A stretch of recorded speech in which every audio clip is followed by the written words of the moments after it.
జై గురుదేవ్. జై జై భవాని. నేను మీ కందుల సానంద్. అమెరికాలో, కెనడాలో ఉంటున్న ఎవరైతే ఈ పన్ను అనే వాడున్నాడో, మోడీని, యోగి గారిని ఇద్దరిని గూడా నేను వాళ్ళపై దాడి చేస్తా అని జెప్పేసి ఆ వీడియో సోషల్ మీడియాలో వైరల్ అవుతుంది. వీని ప్లానింగ్ జూడండి. డైరెక్ట్ ముందే చెప్తున్నాడు. యోగిని, మోడీని నేను ఖచ్చితంగా హతం చేస్తా అని జెప్పేసి ముందే చెప్తున్నారు. వాళ్ళపై దాడి చేస్తా.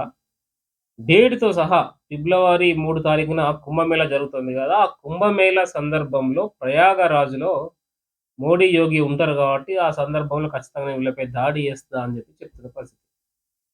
ఇలాంటి వాతావరణాన్ని క్రియేట్ చేయబోతున్నారు అన్నది ఇక్కడ మనం ఆలోచించాలి.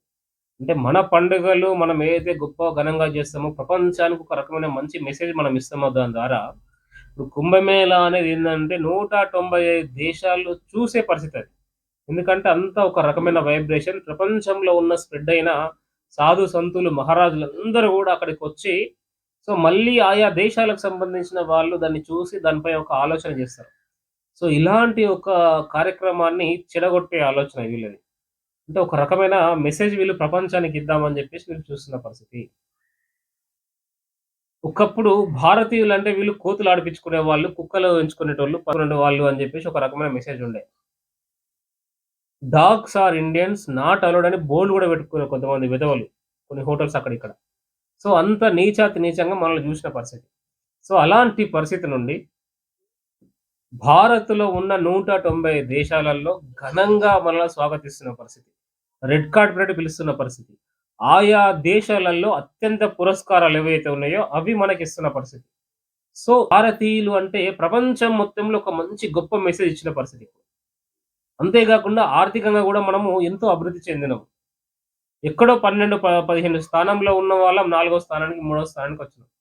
ప్రపంచానికి ఎలాంటి మెసేజ్ ఇస్తున్నామనేది ఇక్కడ మనము ఆలోచించాల్సిన అవసరం ఉంది. మన జీడీపీ పరంగా చూసుకుంటే మనం ఎంత ముందుకొచ్చినామో చూడాలి. ఎన్నో కంపెనీస్ చైనా నుండి మన దగ్గరికి వచ్చిన కంపెనీస్ ఈవెన్ యాపిల్ కంపెనీ గాని ఎన్నో కంపెనీస్ మనకు బయట నుంచి వచ్చిన పరిస్థితి. డీప్ స్టేట్ అనే వ్యవస్థ ఏదైతే ఉందో ఆ దుర్మార్గులను మనం ఖండిస్తున్న పరిస్థితి. ప్రతి ఒక్కరికి చుక్కలు చూపిస్తున్న పరిస్థితి.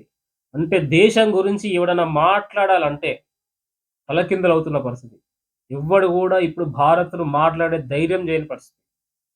సో, ఇలాంటి ఒక గొప్ప తరుణంలో భారత్ ఒక సూపర్ పవర్‌గా ఎదుగుతున్న సందర్భంలో ఇలాంటి కుహనా మేధావులు, ఇలాంటి కొంతమంది నీచులు, నికృష్టులు ఒక రకమైన మెసేజ్‌లు మనకిస్తారు.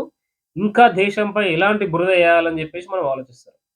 సో, దీనికి మళ్ళా మనము ఏం చేయాల్సిన అవసరం ఉంది? ఎలా జేయాల్సిన అవసరం ఉంది? ప్రతి ఒక్క యువకుడిలో దేశభక్తి కలిగి ఉండాల్సిన అవసరం ఉంది. ప్రతి ఒక్కరిలో ఒక ధర్మబద్ధంగా మనం ఉండాల్సిన అవసరం ఉంది. దానికోసం అడుగులు ముందుకు రావాల్సిన అవసరం ఉంది. దేశం కోసం, ధర్మం కోసం మనమందరం గూడా ఆలోచించాల్సిన అవసరం ఉంది. ప్రతి ఒక్కరిలో దేశభక్తి చాలా ఇంపార్టెంట్. రాబోయే రోజులలో దేశానికి మనమేమిచ్చామన్నది ఇంపార్టెంట్.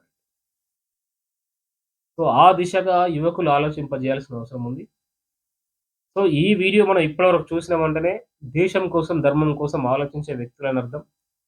అదే ధర్మో రక్షిత అన్నట్టుగా ధర్మంలో ఒక భాగంగా ఈ ఛానెల్‌ని సబ్స్క్రైబ్ చేయండి. ఇంకో 10 మందికి షేర్ చేసి వాళ్ళని దేశభక్తులను, ధర్మభక్తులను మనం తయారు చేయాల్సిన అవసరం ఉంది. ఈ వీడియోపై మీరేమనుకుంటున్నారు అనేది మీ అమూల్యమైన అభిప్రాయాన్ని కింద కామెంట్ ద్వారా తెలియజేయండి. జై హింద్, జై భారత్. నేను మీ కందుల సానంద్.